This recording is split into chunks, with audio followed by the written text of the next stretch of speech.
grilled cheese in an air fryer. Last week I had one of my main subscribers, Vita Z-Gal, ask me how to make a grilled cheese in the Ninja FOODI grill. And I didn't have an answer. So we're about to find out. I've got the griddle that comes with it right here. I also purchased some cast iron devices here from Lodge and a couple of other places, so we can figure out how to do it in any air fryer, including the Instant Pot Duo Crisp. And that's what we're about to do. I'm going to see how well I can get a grilled cheese. We're even going to use the mayonnaise method if we need to make it a crispy crust. I'm John Sanders, also known as Jelly 007. Let's air fry a grilled cheese. The first thing I want to explain is this right here, which is the cast iron. And I bought this weekend. I went to the mountains, and Lodge has a outlet there that you can buy all kinds of stuff. You can walk around and look at it. Well, this is what I found to do grilled cheeses on, and possibly say filet mignons. I mean, it's small, but it'll be perfect for the grilled cheese we're doing tonight, and maybe a filet mignon. And that is a round griddle, 7-inch diameter. Let's see, I got it brought up right here. It on their website is $11.95. Well, if you ask me, cast iron is the best surface, one of the best surfaces in the world to cook on. I love it. I use it. I have a cast iron grate on my charcoal grill. I have one on my green egg. And when I sous vide steaks at my house, I sear them in a cast iron skillet.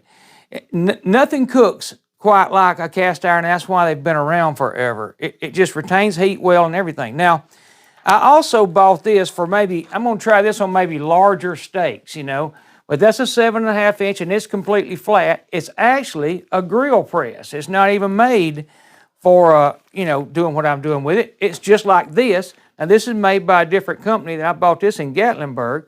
This is made by Old Mountain, but this is all it is. It's made to sit on top of stuff while you're cooking it to hold it flat. But I'm going to use it inside either my Ninja FOODI or my Instant Pot Duo Crisp to have a flat surface to sear stuff on and maybe do stuff like grilled cheeses. Now this one from Old Mountain, I paid $21 for it. The one from Lodge is, however, it's $29.95. But I mean, it serves two purposes. You'd also have a grill press, and you'd have a very good surface to use as a griddle inside your Instant Pot or your Ninja FOODI.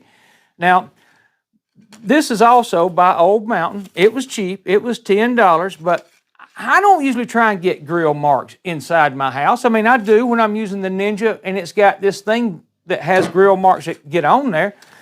But usually, let me put it like this. I think searing is better when you're searing a flat surface and not looking for marks. Although with this, it's cast iron, I'll be able to get cross hatches on my steaks. So I wanted to say all that because you're going to need, in my opinion, this. Because the bottoms on these, you could do a grilled cheese in the bottom, say on saute function, but they're concave. You're going to put a lot of butter in there. It's going to be tricky. I think it'll be a lot easier to do with this right here, and you can sear steaks right here.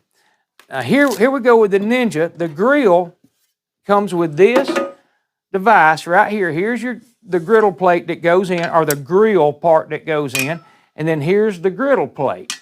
And all this does is it just goes right here. You have to kind of line it up and slide it right there, and it kind of locks in. And there's how it looks. And that should work perfect. I'm going to put a little butter in there, and then we're going to grill some grilled cheeses here and in this inside here. And I may use these others later for steaks or something, but right now I just wanted to show you the cast iron, give you some ideas where to find it, and also say I think cast iron is the way to go. That's just my opinion, and I got nothing against a lot of other things. I think you'll find this right here will have a lot more uses. A couple of the details is I'm going to do it in one device at a time. I'm not in a hurry, and it's kind of just to do testing with. I'm going to do it in the Ninja grill first, and you can see I have this in with the grill plate on top of it. or the griddle, as they call it, on top of the grill. That is unsalted butter. I had salted butter out softening a while ago, and I realized I normally use unsalted butter on grilled cheese, and that is Land O'Lakes European style unsalted butter, if it matters to you. It probably don't mean nothing. But anyhow, here's something I've never learned how to pronounce, and I've had it on more than one of my videos, and I never know how to say that, but it's made by Sara Lee, and it's artisanal, I think. Anyhow, I love the bread. It's a good thick bread. It does excellent with toast. It's a game changer with toast. Now, I'm not even sure which cheese I'm going to use. I used to use this. You used to buy it sliced up made for crackers. Well, nobody's selling that anymore. No one I could find, and I found out why. It's because, like, this came from Publix, but Ingles had the same thing. They slice their own now. And it's not a bad deal because you get 4 different kinds. You can kind of tinker around with it and see which one you like best. And quite honestly, mild cheddar is way better than, say, sharp or extra sharp. It melts better. And I've read that and I've tested it. It really does. The sharper the cheddar, the harder it is to melt. Now, I also usually use black rind hoop cheese. Well, in my opinion, this red rind melts better. It's a little milder of a cheese. And, of course, here's a lot of people's go-to, and we use it here quite often, especially for the kids. So, I'm not even sure which cheese I'm going to use. I'm probably going to start with this, but I've also got this to go with. Now, here's the next big debate. A lot of people have brought up putting mayonnaise on the bread, and it makes a better grilled cheese. I agree. But I've never been able to do it in this setting. The griddle plate I used to use, or the griddler thing, I didn't have the plates where I could let butter stand like I'm going to be able to tonight. So we're definitely going to try putting blue plate mayonnaise. That's what I got. I got a couple other kinds, but we're going to use blue plate tonight. And all you do is you put blue plate on one side, and I'm going to show you that. You put blue plate on one side of the bread, but you have butter in the area, in the pan where you're going to put it. I'm going to show you that, so there's no need to talk much more about it. You know you got to have tomato soup for grilled cheeses, and we're doing that, whether I'm even going to get to that part or not, because I got to, we got to heat it and all, and I got to make sure I got some heavy cream that I usually put in that, or half and half. But this right here looks like a neat device. I am wanting to run it to show you how it works. It's made by Xylus, and it's an electronic can opener. It's no big deal. It just walks itself around the lid, and I'm anxious to see how it works. So, I got it out here. We're going to see what it does, hopefully, if I get to the soup part. But right now, I'm about to preheat this unit right here to 400 degrees. We're going to get all that heated up. I'm going to drop that butter in. We're going to get that melted, and by that time, I'll have some mayonnaise on this bread and some cheese in it. So, be back in a second. Okay, so I've got to add food light. It is at 400 degrees. So I'm going to add some butter to our griddle and just let it melt. And I might put 3 of them. And it's melting in a hurry. And all we're going to do is brush that around, and if I need more, I'll put more. But right there, I'm probably going to close it and let it stay warm. I wish I could almost turn it off, but it'll be good. We'll put that there.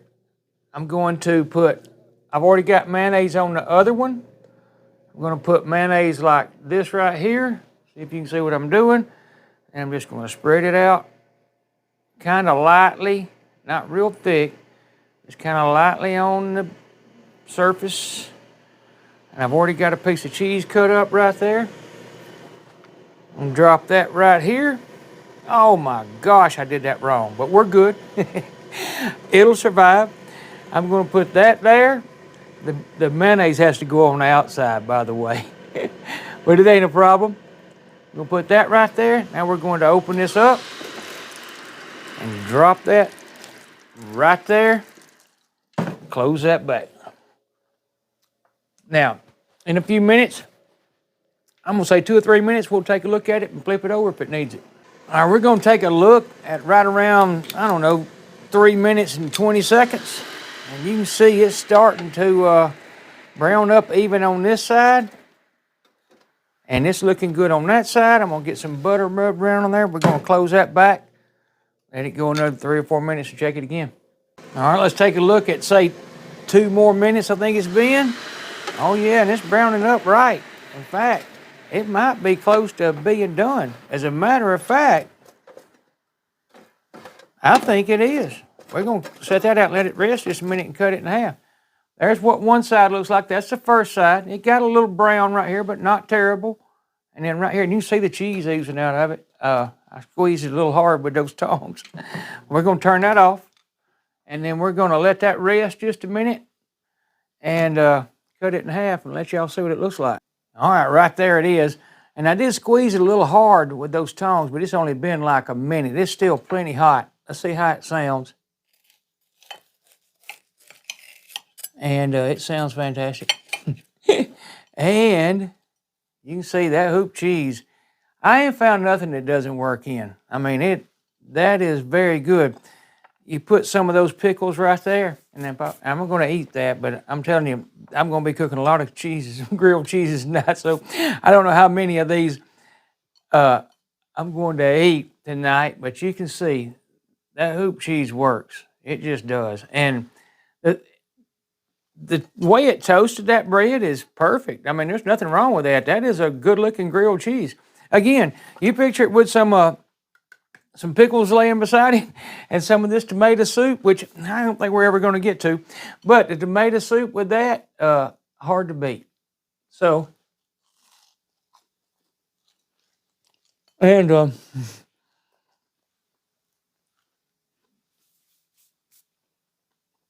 very good. Mm-hmm. As a matter of fact, it's excellent. It's very good. And I don't know how you beat that. That is a good-looking grilled cheese. Not to mention, it was pretty quick and simple. So, we're going to move on to the next one.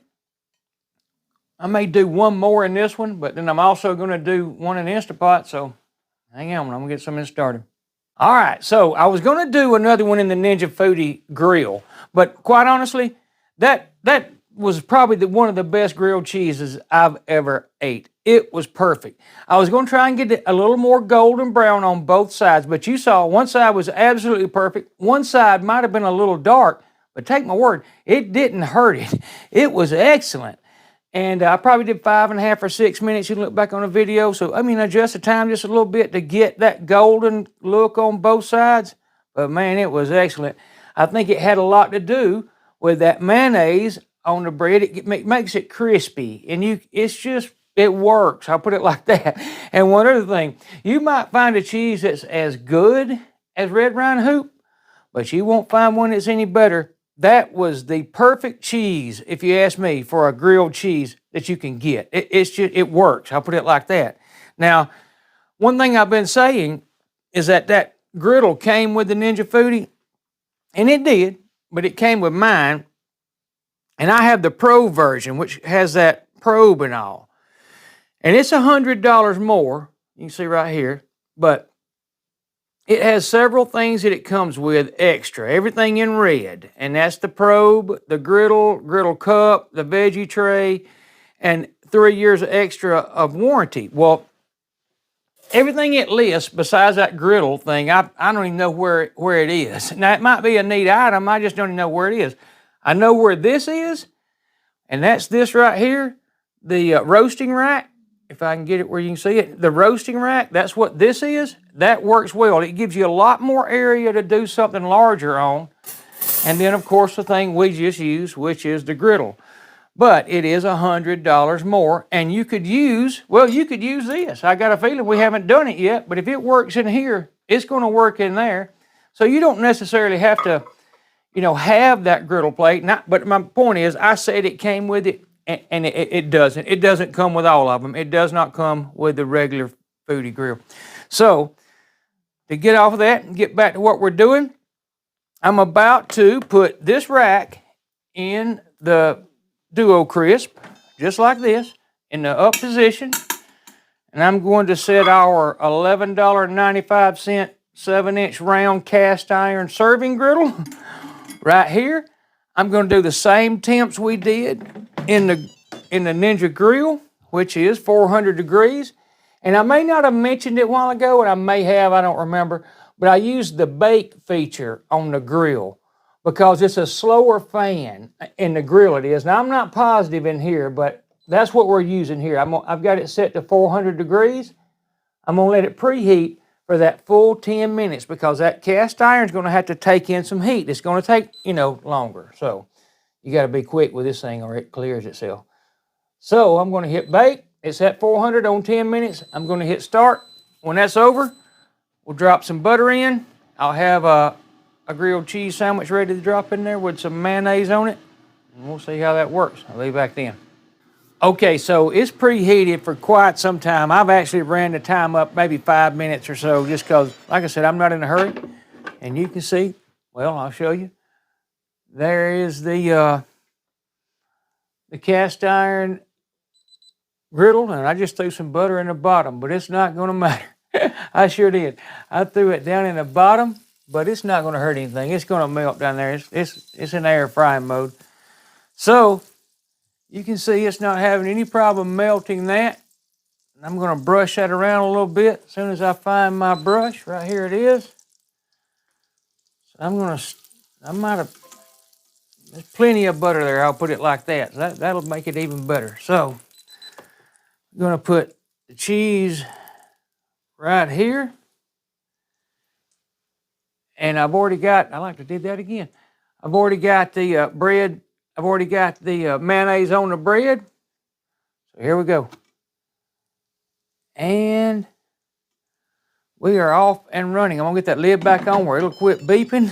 And then I'm going to add probably, for the heck of it, 11 minutes. I'm going to be standing here watching it, so it really doesn't matter. And we're fixing to see how it does. I'll be right back. About, I don't know, we'll give it 3 minutes, 2 or 3 minutes. All right, so we're somewhere around 3 minutes. Let's take a look. Yeah, and see it's already browning on the top, just like the other one did, so I got to get that flipped over. See if I can do it without destroying it. I probably should use a spatula. That is plenty hot, and I crushed it a little bit again. I keep putting it a little too much pressure on there with my tongs. Maybe a spatula would be better, but again, we're learning. So we're off and running. Another, say it 5 minutes, we'll look at it again. All right, we're going to take a look at it right now just to make sure we're not getting too brown. And you know what? That looks pretty good. I'm going to use this time. So let's see.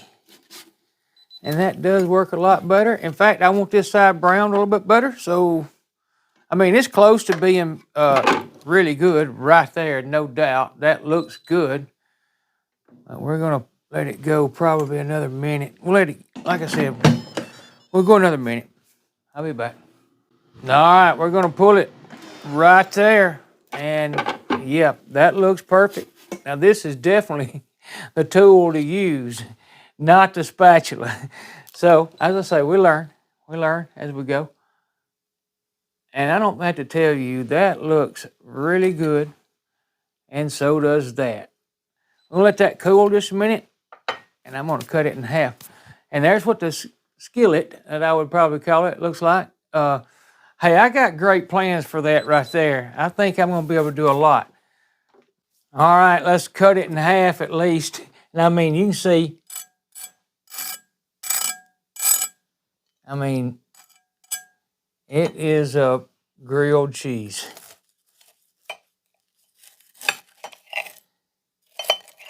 And it sounds as good as it tastes, and I guarantee you, give it just a minute and that cheese will run out of the front of it and it'll look even better. And that's what we're going to do. I'm not hungry. I've already ate one of those.